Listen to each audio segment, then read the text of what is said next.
Hi there and welcome along. Thanks for joining me. In my last video I said that I was going to do, well, not a tutorial, but show you guys how I'm going to go about chipping and weathering the Geara Doga. So as you can see, weapons are done, the shield's up there, it's just out the way. Yeah, what we're going to do is break it down into parts, arms, head, torso, waist, legs, and then we're going to just take a quick look at what we're going to be using for chipping and other forms of chipping that that people do as well. So let's get this done and I'll see you in a little bit. Okay, so it's broken down into all its subsections. So there are several ways to do chipping. You can use a chipping fluid. How that process works is you'll paint a base colour on, then you'll put a chipping fluid over the top of that and let that harden. Some people used to use hairspray, and I think it's just a more refined version of that. And then you'll stick another acrylic colour over the top of that, and then you'll go about with a like a stiff brush, like for instance this one that I've got here. It's just an old brush that's had the synthetic brush, this was as well, that had the top cut off, so it's quite stipply, and then once the outer acrylic has dried, you get some water and you start chipping away, and it stops the acrylic paint from sticking to the base layer, and it removes this top layer. That's quite a mess around. I think it's quite a messy process, but don't get me wrong, it does do a fantastic job. There are some really good tutorials out there to show people using it. There is another method, and that is literally painting your chips on. Now, I've tried this once and it was an absolute disaster. It didn't look right at all. It really is a skill, quite an art to painting on the chips to make them look realistic. I'm not any good at that at all. So there's this other method as well, and this is by using like a brown paint. This is actually AK Interactive's chipping colour. That's what it says, that's what it is. I brought this a couple of years back at the IPMS in Telford, and it's just a dark brown paint which should emulates rust, and like old rust as well. So yeah, I'll be using that along with some sponges as well. So you've got quite new sponges. These are out of a blister pack. This is like old sponge from furniture or pillows, things like that, and there's just some other stuff. But the idea is not to get it the sponge so it's like a print, so each time you put it down you're repeating the same process. You got to give it a turn here and there. So I'm going to clear this lot away. I'm going to bring you in a little bit closer, and we're just going to do some chipping. So I'll see you in a bit. Okay then, so what we've got here, I've just put a little bit of chipping paint colour into a palette, and I've got a sponge. And there we go, just a little bit of sponge, and dip it in, small amount, dab it off on your kitchen towel. See, you don't want that to happen. You see now, that there, how it's getting like that? That's how you want it. So think about areas of high wear. Definitely around by the bottom of the foot, places like there where it's going to get glancing blows, around by the knees, not so much in the centre, but you are going to get a little bit. So we'll start from the bottom and work our way up. So I'm going to start the back heel. Let's make sure everything's in shot. Lovely. And now it's going to be a slow process, and you're going to build it up. You see I'm twisting it here and there. There you go. High wear areas, especially on corners, places like that. Excuse me.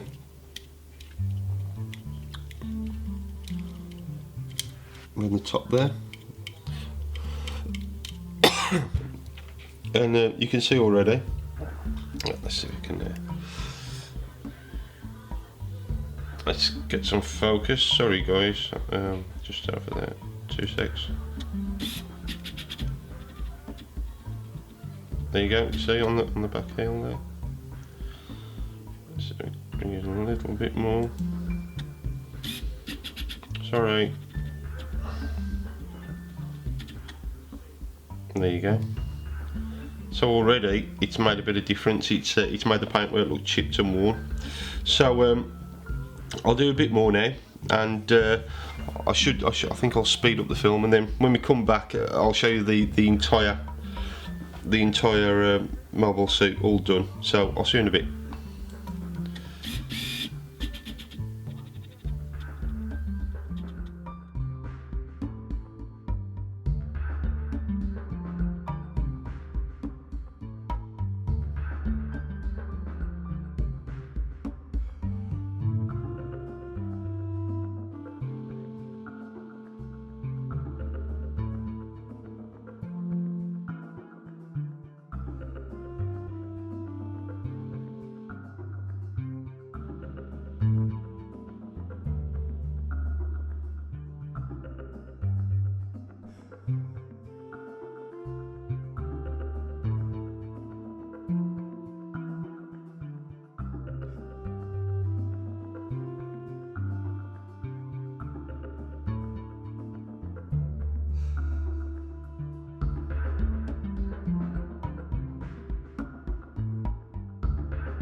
Okay, as you can see, it's quite a quick process. You don't have to go over the top, and don't forget you've got to think of the scale of this thing as well. It's 1/100 scale, so you don't want to put too many chips over it, because I don't think it'll look quite right if you stuck an absolute load of chips over the top. So that's enough for me on this leg anyway. Now, like I said, I'm going to do now. I'm going to do the rest, and we'll take a look. We'll review it as and when we finish. So again, see you in a bit.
Okay, so he's done from top to bottom now. He's fully chipped up, and even with the weapons, what I did a little bit of chipping on there, not much, but on the black parts I went round after. Well, he's had a wash anyway. The pan line wash. After that, I went round the edges with an HB pencil. A softer lead one could do, and it just gives a more metal look. And again, I've done that at certain places on the model itself, just to give a more worn metal look. So moving on to the chipping now. Okay, so we're going to start the streaking process now. I've got my oil paints that I've chosen. There's quite a few colours here, some dark earthy colours, some more bright ones, some red, some black and white to darken. And I've placed that onto the back of some cereal packet, and what that'll do is it will draw the linseed out. Now, all linseed will do is, if you don't draw it out, it'll have a slight sheen to the streaks. If you do draw it out, it'll be more matte, and that is my preference. So what I'll do, that I'll put it on there and I'll leave it overnight. I've got my stumping brushes, got the piece that I want to do, and I've got some thinner, the odorless turpentine.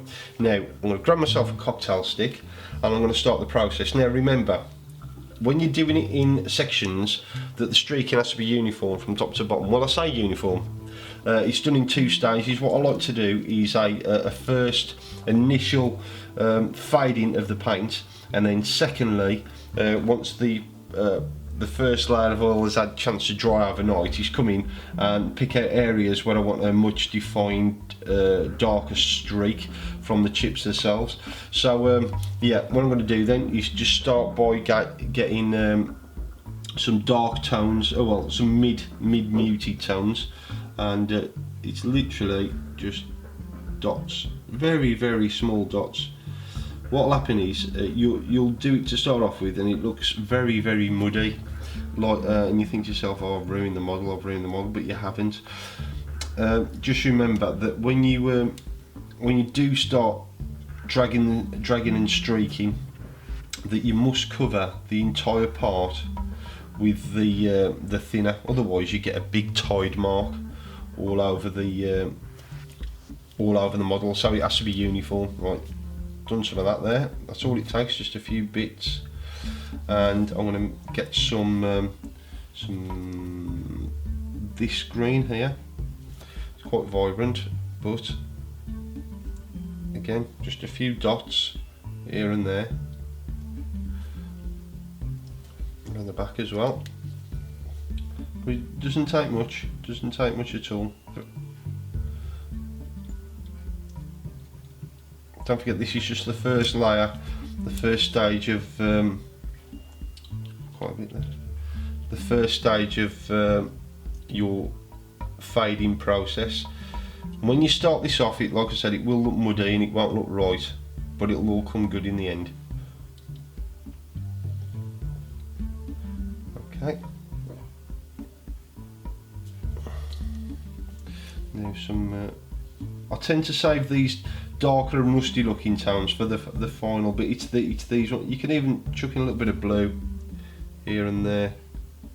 Why on earth? Because it all goes to changing the tone of the. That's quite a bit there.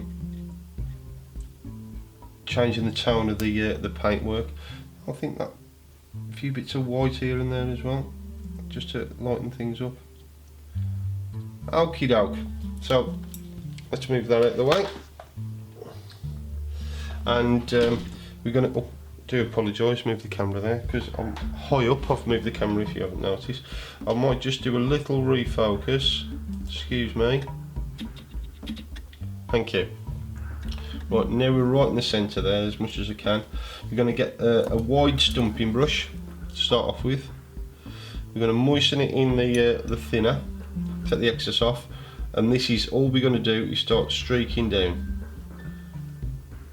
You see, it looks very muddy. It looks like, oh no, I've ruined my. But just wait. You do have to work it, and you do have to blend it.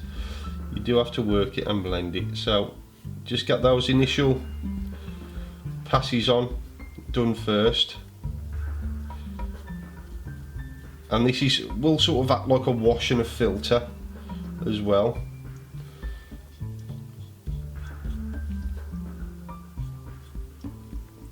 and the back. Now it doesn't look great at the moment, but like I said, you do have to work it and you have to drag these oils all the way from the top to the bottom. To be honest, I think I could have done with some red on here as well, but never mind. Right then, going for a much second pass now with the thinners.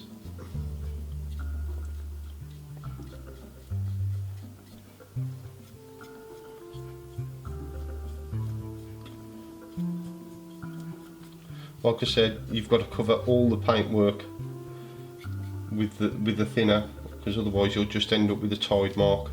Just start holding at the top and the bottom.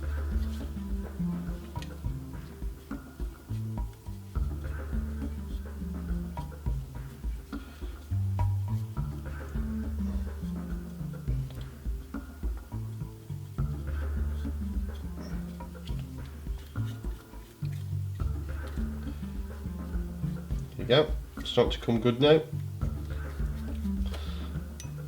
Like I said, you have to cover everything, even the bits that you're not streaking, with the thinner to prevent that tide mark effect, because it will look awful.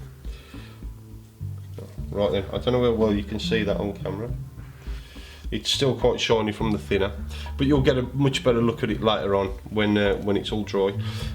So all that's done initially is put a sort of a streaking filter on it. It's changed the tone here and there, and it did look a little muddy, but now it looks absolutely fine, and I'm pleased with that. So I'm going to leave it where it is for that one. And don't forget, we're coming back in with the darker tones when this is dried, and we're happy with the way it looks, and then we can add darker, much pronounced streaks to these chips. So yeah, I'm going to turn the camera off now. I'm going to do a few more pieces. I'll come back part way through to let you know how I'm getting on, and so yeah, I'll see you in a bit.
Okay, so this part has had its initial streaking using the brighter colours, and now it's had time to dry. I'm going to go over it with the darker colours. Well, not over it completely, just these sections here that you can see where they've got high wear on.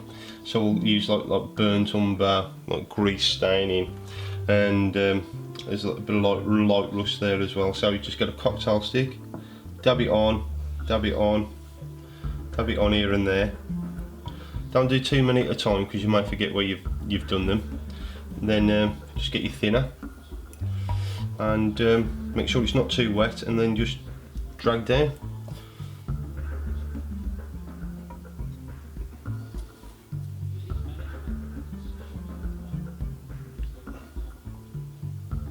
And these will create much darker streaks for these chip marks that you put in earlier on, and it really is that simple, nothing to it really.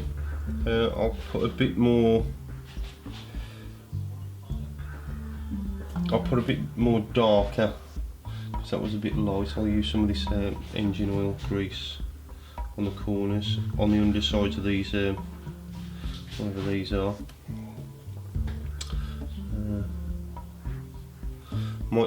Again, it does seem a little dark to start off with, but once you blend it in with the thinners, it's all good. So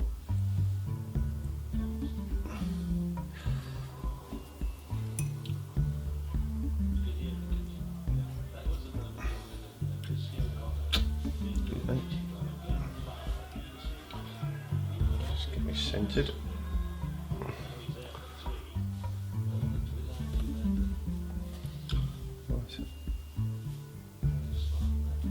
A bit more dark here and there, especially around by the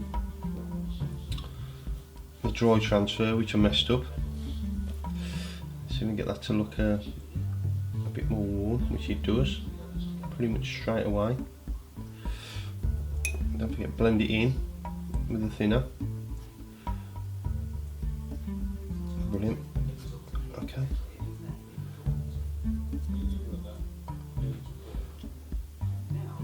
Okay, so yeah, it's a little bit shiny, etc. at the time because you still got the thinner on it,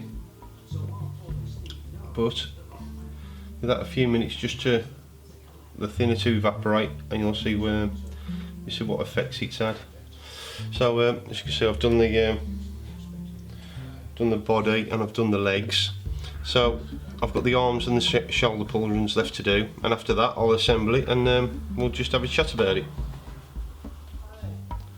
Okay, so he is finally complete. Done the shield as well. I've kept these red. I haven't weathered these because if you think about it, the Panzerfaust, that's the bit that shoots out and it gets replaced anyway. Yeah. You can do streaking with other products.